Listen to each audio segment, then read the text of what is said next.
Now, our next speaker is Felicia Marquez Wang. She's a highly experienced social worker who will speak about grief, the journey of courage and hope. We're all in the stage of life when friends and family members are dealing with tough diseases, or certainly passage of those folks. So it really seemed appropriate to explore this topic as a group. I asked a lot of folks about who would be the best to do this. And Felicia's name came up time and time again, so I'm really delighted that she's here.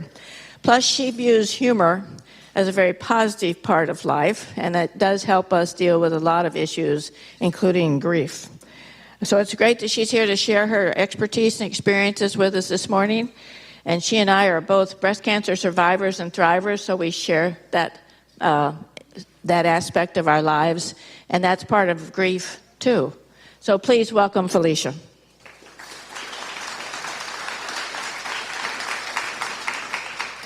I'd really like to honor you, Virginia, because of your commitment to this mini medical school on healthy aging. So can we give her a round of applause? This is just so wonderful. And I'd also like to thank each and every one of you for being here today. I was really encouraged by the number of 170 people here today. It gives you the opportunity to make friends with over 100 people over the next 3 more weeks. So I will encourage you to do that by, why don't you turn to your person on your right and your left and say how glad you are that they are here. You can either pat them on your shoulders, shake their hands. Yeah. But I do want you to know that we all require about 8 to 12 hugs a day to keep the grumpiness away. So as part of your homework, please give your hugs. And if you tell me, oh, I live alone and I don't have a pet, then this is what you can do, self-hug. And a couple of other ones that you can do would be cupping your hand over your heart, and again, swaying a little bit, just being very tender to your heart. So when you're feeling a little overwhelmed, this is one thing that you can do. You can also put your hands on your face, and that seems to be relaxing for a lot of people, so yay! All right, so what I really encourage you to do today is to open your hearts and your minds, and to learn something new about yourselves. So, because we are evolving every day. And so my goal for today is simply to define what grief is, and you know what that is, and encourage you to get to know your grief responses and learn how to support other people who are grieving. I would like to have Virginia and Pat, Makana come up with me and help me with this pose.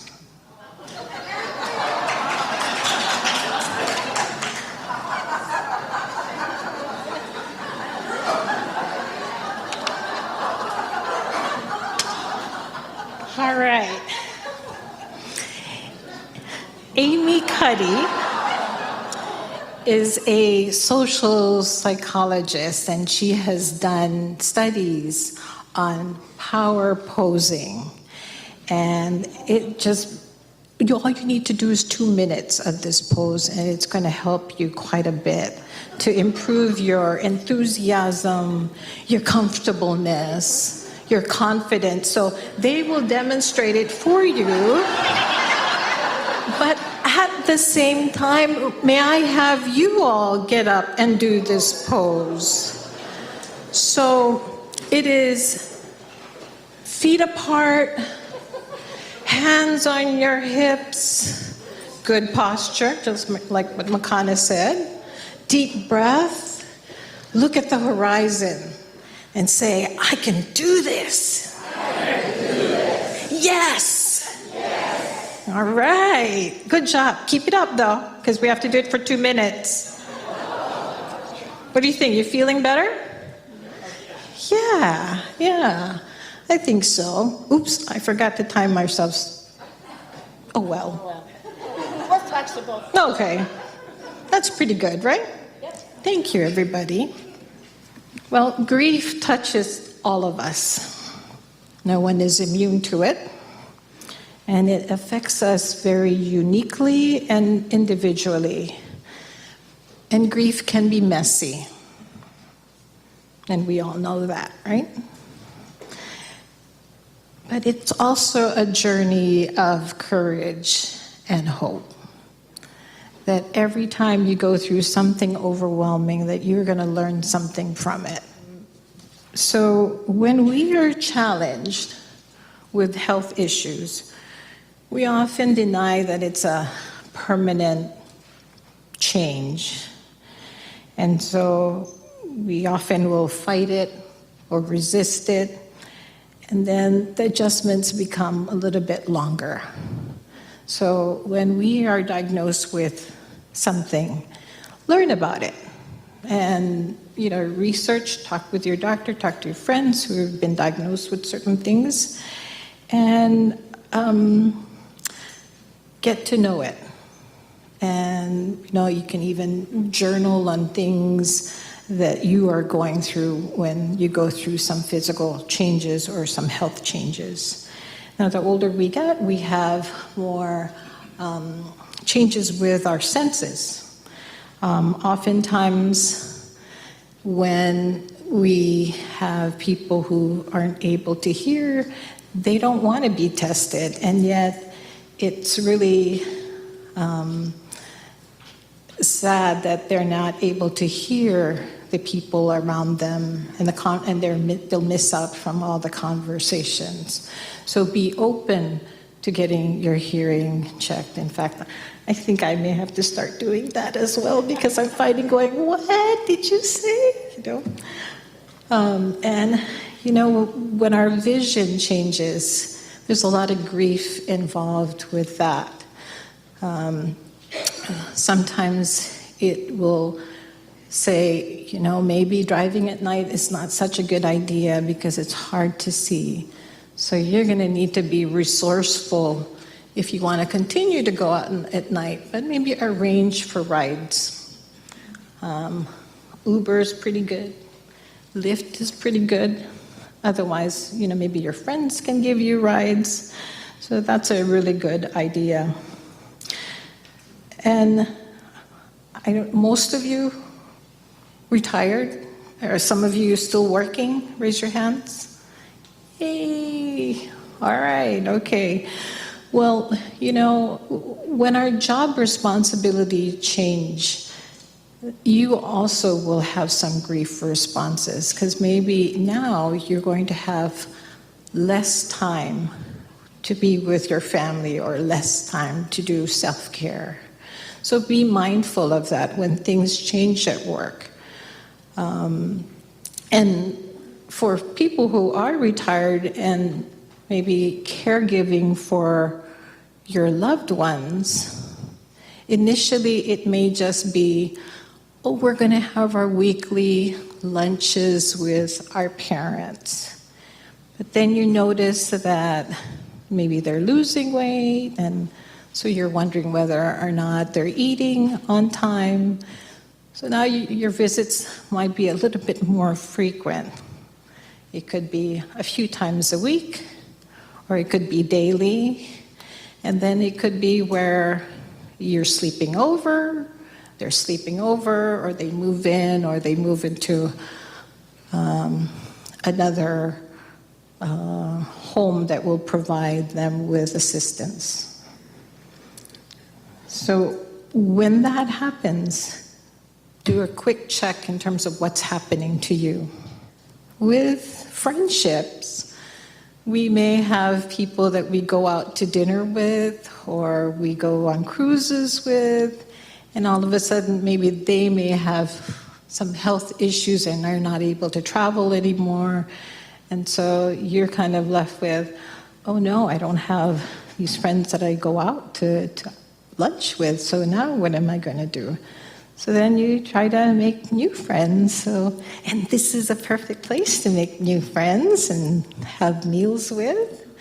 And for the last one, although Hawaii do not have dramatic seasonal changes, but unlike the mainland where you have harsh winters, but here there are some changes as well too. For some people who are allergic to mango season, that could be really be a hard time for you in terms of your health. And so for some people, they will maybe go to the mainland for a little while during that time. So just be aware how the seasons can also affect you. In fact, for some people, they're affected just with a difference between day and night. That, during the day, they're busy with friends, and at night, they're by themselves, so it's a little bit more lonely, or vice versa, yeah?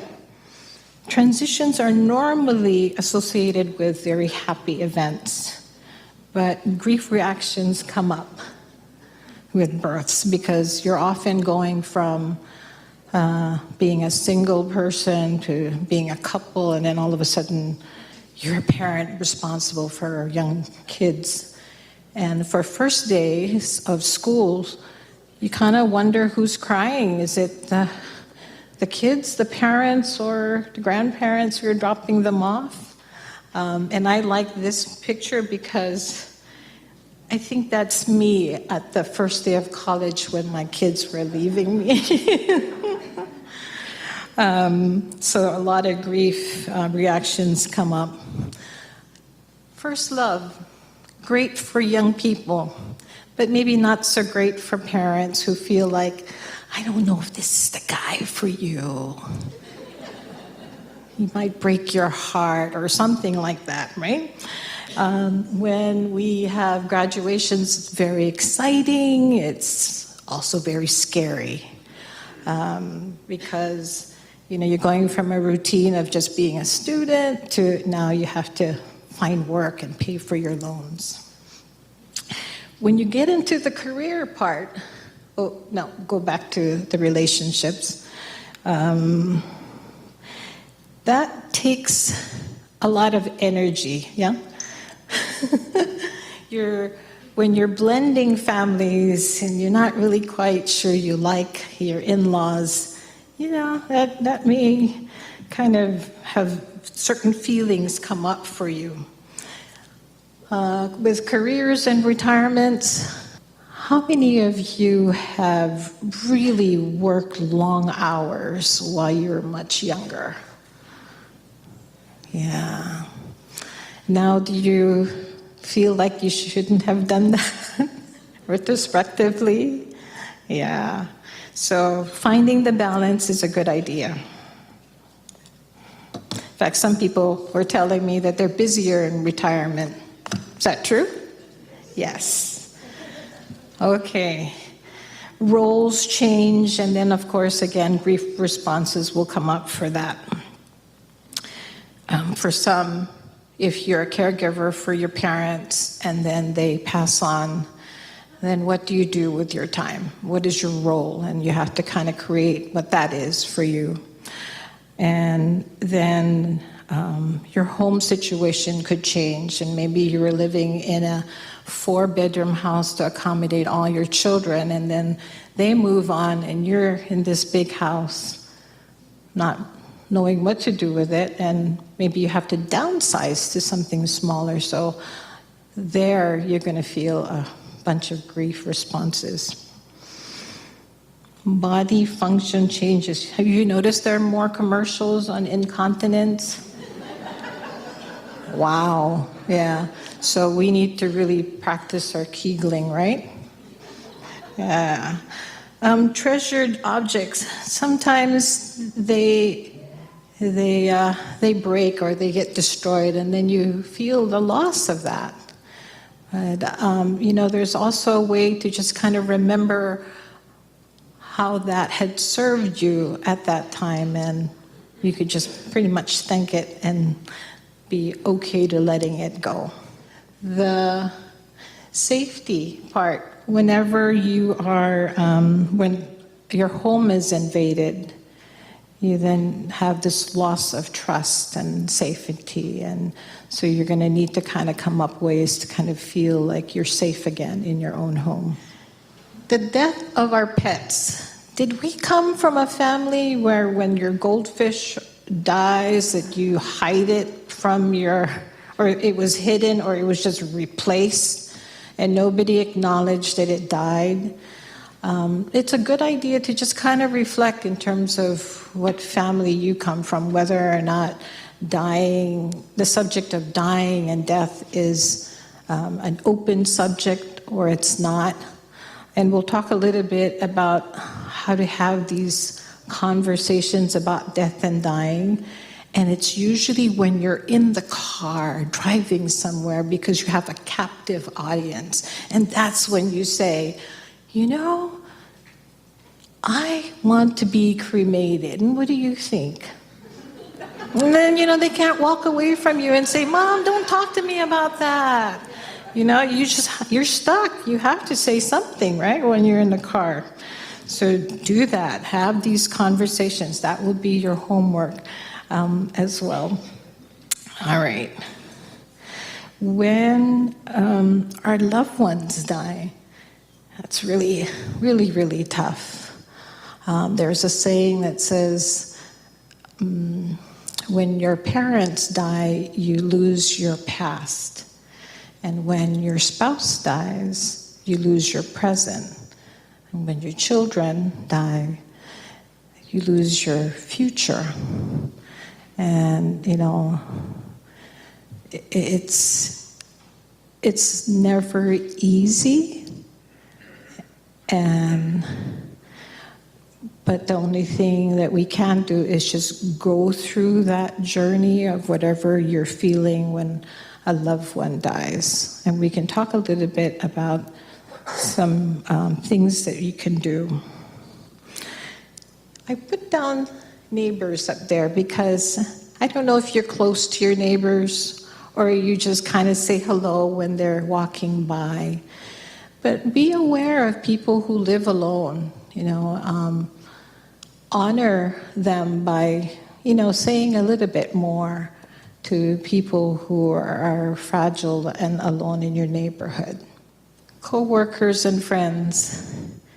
That's when sometimes most of our friends are about the same cohorts. And one suggestion is to make friends with a lot of younger people. Because there'll be a time when you're just going to a lot of funerals of all your friends, right? So it's good to kind of be friends with the younger folks, and they'll keep you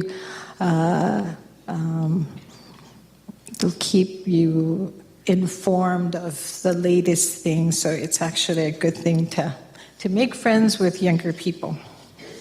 So what happens to you when you are grieving? How many people struggle with sleep when you're feeling overwhelmed? Yeah. And how many just like to oversleep? And interrupted sleep?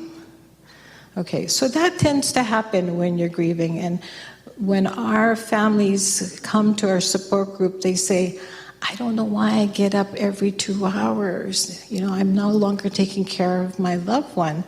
But what they don't realize is their body has it programmed in there that you have to get up every 2 hours because you have to check to see if you need to move their bodies a certain way or make sure that they drink something or that you're taking them to the restroom. So it's going to take time for the interrupted sleep to have longer hours in between there. And if you do have interrupted sleep, it's just try to find some kind of self-care activities that will kind of help you to calm down a little bit. And then when you're grieving, your appetite is often affected. Who doesn't like to eat when they're feeling overwhelmed? Who loves to eat or just eat a lot whenever you're feeling overwhelmed? Which is me, yeah. So we need to be mindful of what we eat, because we really need to cut down on sugars when we're feeling overwhelmed, because yeah, it's a quick high, but it's a quick low as well, right? And when a person dies and when you're grieving, people will often say they're having some physical pains and they don't know what's going on. Well, your body is in shock. And so it needs to try to figure out what's going on. Or some people would also say, I was able to lift my loved ones in and out of the bed, and now I have a hard time just even putting a pot on the stove. What's going on? Again, maybe your body has just been on that, I got to do this, and no matter what. And at the very end, your body knows that, you need to rest. You need that to kind of pay more attention to your bodies, yeah? Mentally, we tend to be accident prone when we are grieving.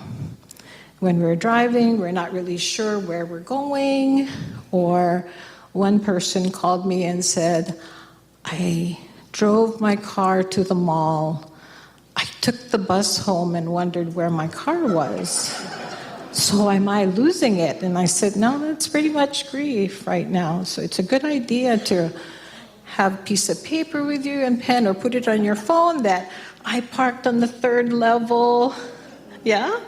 Or I need to remember to do this or that. And so grief will just kind of do funny things to your mind during this time. We tend to be forgetful, and so try to do your balance. And the one thing that tends to happen more when you are highly overwhelmed is that you lose your keys, you lose your phone. So making sure you know exactly where you have them and put them in the same place every time, right? And then emotionally, a lot of different emotions will come up for you. There'll be some numbness, some sadness, some relief, anger. Guilt is the most common one that people have. And so I want you to be mindful of these phrases that come up that usually means that you're feeling guilty. And that's when, oh, if only I had visited him more, or if I ought to have done this, or I should have been a nicer person to this, to my loved one. Well, it only hurts you at this point. What you can do, if you weren't so nice, be nicer to the other person who's still alive, right? And socially, what we tend to do when we're grieving is we isolate, or we want to be around a lot of people. Spiritually, we're always asking why did the person die? And then know that some of these questions may not have answers. And if you blame God, that's okay. He or she can take it. But go ahead and seek spiritual support if you're feeling like that's what your soul really needs. So I'm going to show you a picture of what grief might look like.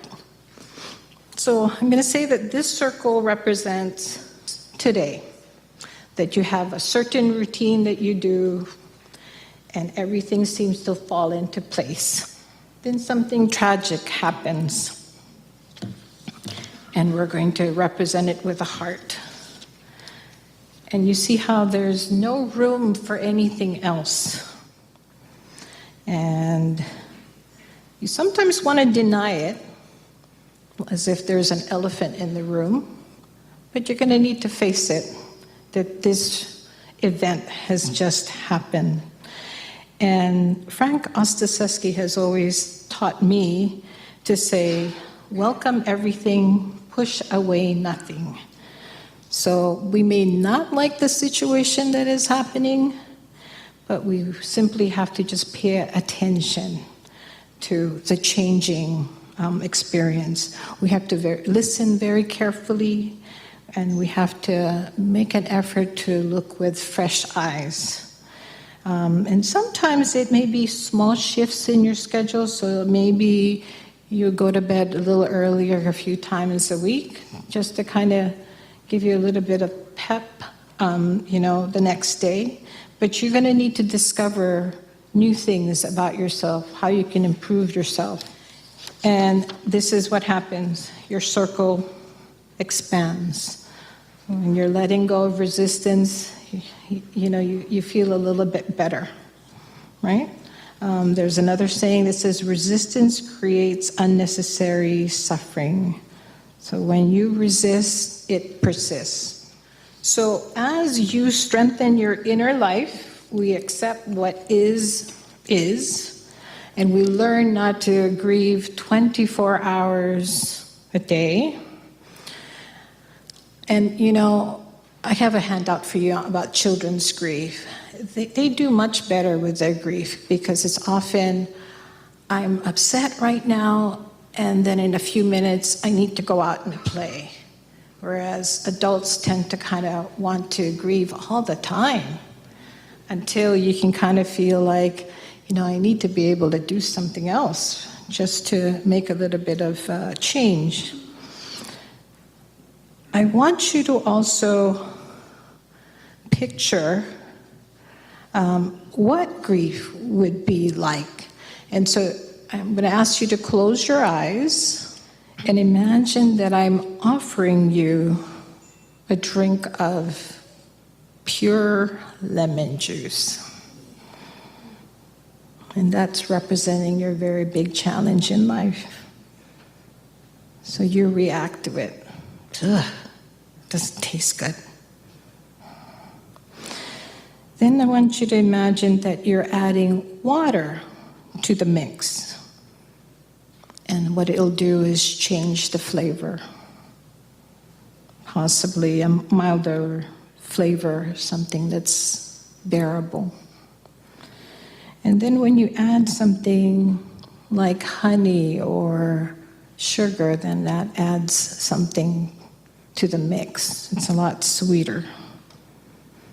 And you can add other things like mint. So grief has now just been transformed to something else. You can open your eyes. So we've all learned or heard of that quote, if life gives you lemons, you make lemonade. That's what we have to do, is just learn the lessons in life. What I want you to do is to share with a neighbor how you want others to treat you when you're grieving. Because you don't want Lucy to be telling you to snap out of it, right? But before we do that, I want you to pick a person next to you and decide who's going to be person A and person B. You have different leaderships when you tell the other person you're A and I'll be B, right? Okay, so person A is going to be the listener. And as a listener, I want you to not say a word to your partner. But I want you to convey positive, nonverbal communication. So that could be leaning towards the person, maybe smiling, just being gentle to the other person. Yeah, it's way different than this. Okay, now the speaker B is the speaker. For 2 minutes, tell the other person how you want to be treated. Maybe 1 minute.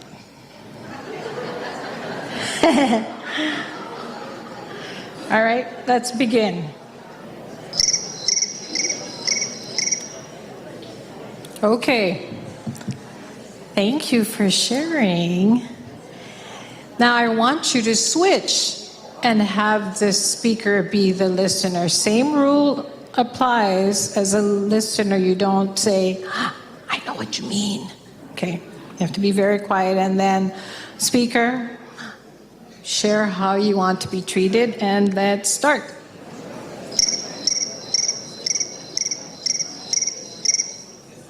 All right, thank you very much.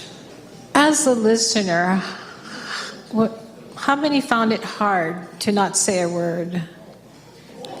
Yeah. Because you probably wanted to say, I know what you mean, and I can top that story. I know how. Or start asking lots of questions. And we don't want to do that. We want to give the speaker the environment that they can kind of share whatever they want to share with you. And how was answering this question? Was that a hard thing to do? No? Was good? Do you have these conversations with your family members? Because that's the thing that you have to do. So that's your homework for today too. Because people will come to our support group, will say something like, I wanted him to reach out to me and tell me I'm going to be okay. And then when we ask, did you tell them that that's how you want to be supported when you're grieving? No, I just wanted him to do that. Well, you have to share that information. You also need to kind of know that if they want to be left alone, you need to kind of leave them alone for a little while, but then later on you can come back and say, is this an okay time to talk now? Because if you are the type of person that wants to be left alone, you need to kind of come back and say, okay, now I'm willing to say something. Okay? How do we support people who are grieving? First, you need to know how you're grieving and whether or not that's working for you. Because sometimes we deny some of our feelings, or maybe, like I said earlier, you come from a family where if your parents were grieving, they would go in the room and not share it with you and then come back with all smiles. So it's basically teaching you not to share, yeah? And each time you have an event in your life, see if how your grieving works for you. If you get angry easily, maybe try something else. Before you get that angry feeling, it's just kind of see what's happening to your body, like there's some tightness that's going on. So then say, wow, I noticed that my stomach is getting really tight. I must be getting upset about something. And then see if that's going to, dissipate a little bit. It's also important that we find our balance in the midst of chaos. Yeah? I put listen down a few times because we don't listen very well. Yeah? And when we are supporting one another, that's the first thing that you need to do, is to be able to validate them, to clarify that, and you need to be able to support them. You also need to keep your promises. Because sometimes you'll say something like, we'll go out to lunch next month, and you don't. They're going to feel it because they're hypersensitive. Or sometimes we say things like, well, call me if you need me. We may not do it. So it's a good idea that you call, or send them a note. It says, hey, I'm thinking of you. Let me know if you want to do something next week. I'll call you. And be okay if you go there and they're not ready to go out with you or hang out with you. So important to be very, very kind to people who are grieving. So what do you say to a grieving person? Tell me what I can do for you. How do you want me to support you? That's important. So I know sometimes we don't know what to say to people who are grieving, right?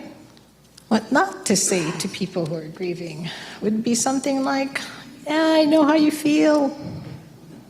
You don't.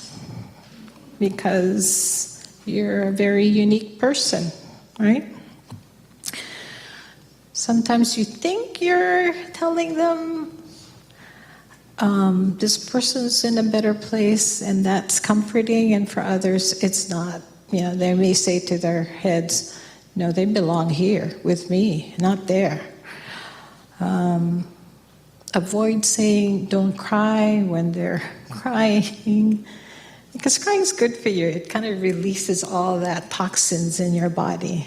Yeah, I know it's kind of embarrassing when you have that ugly cry, and I do a really good job with ugly cry when I go to the movies, which embarrasses my husband. But I've always noticed that when I cry, sometimes my jaws will get really tight and then I get a headache afterwards. It's because I'm really hanging on to my grief right here. And so what they're saying is, next time you need a good cry, go in the shower and then let the voice come out, whatever that may be in terms of when you're crying, and see if that helps, that it won't give you, see if it doesn't give you a headache. Telling someone to be strong, sometimes they already think that they're trying to be strong. And by you reinforcing that, hey, you don't look so strong, so, please be strong.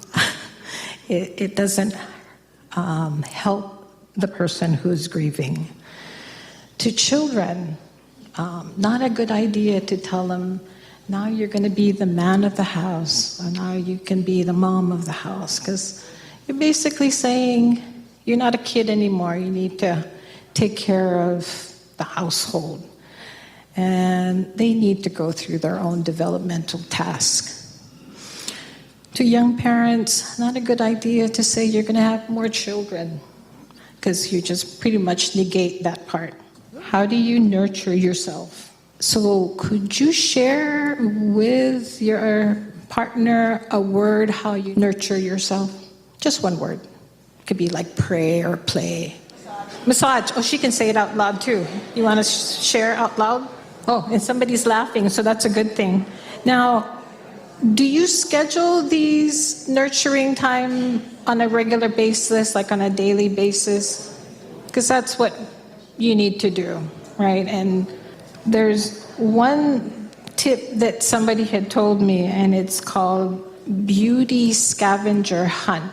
And it's when you're driving in traffic, feeling a little stress, but you're gonna look for that beauty in your drive, whether it be, wow, the sky is such a pretty blue or something like that. And you find 5 of them as you're driving, and that should kind of help your spirit a little bit. And then have some self-dates, yeah? Doing something fun just for you. Kana, did you mention the importance of dance? Because that's really a good thing to do. Yeah, and we're practicing this at work now. When we start the day, as people are hanging around the coffee area, that we would go into the conference room and just dance to a 1-minute dance, whatever that may be. Yesterday morning was respect yourself, so that was really fun to do. And then we go back to our own little cubicles, our offices, and feel much better. So when you pay attention to self-care, you kind of lift the fog that you may have, yeah? So it's do lots of self-care. So these are the 5 things that you want to consider when you are grieving, that you need to walk more and really get out there and appreciate nature. You need to do your deep breaths. You need to try to go to bed a little earlier, maybe 3 times a week. You need to drink more water, less caffeine and alcohol, but I think you can have 1 red wine, right? That's okay, yeah. And eating nutritiously, then that just means eating more green, not green jelly beans, but real vegetables, and just decreasing your sugar intake. That really helps. And again, reaching out to people would be really good. Sometimes we tend to reach out to people who don't really support you, and then you wonder or you get frustrated, why did I go to this person? So you need to kind of figure out which people support you in certain ways. So if you need answers, you might want to go to someone who will kind of give you those. But if you need to just take a break from all these heaviness, then you call up a friend who's really funny, like Pat Nishimoto, your next speaker. I give her a call. And that's what you need to kind of do, is find the right people for when you need it. Lastly is this poem. It's an autobiography in 5 short chapters. I walk down the street. There is a deep hole in the sidewalk. I fall in. I am lost. I am helpless. It isn't my fault. It takes me forever to find a way out. Chapter 2. I walk down the same street. There's a deep hole in the sidewalk. I pretend I don't see it. I fall in again. I can't believe I'm in the same place. But it isn't my fault. It still takes a long time to get out. Chapter 3. I walk down the same street. There is a deep hole in the sidewalk. I see it is there. I still fall in. It's a habit. My eyes are open. I know where I am, and it's my fault. I get out immediately. Chapter 4, I walk down the same street. There's a deep hole in the sidewalk. I walk around it. Chapter 5, I walk down another street. So be mindful of your actions, improve your coping skills, adapt, persevere, have that courage of hope, and I'm open for questions.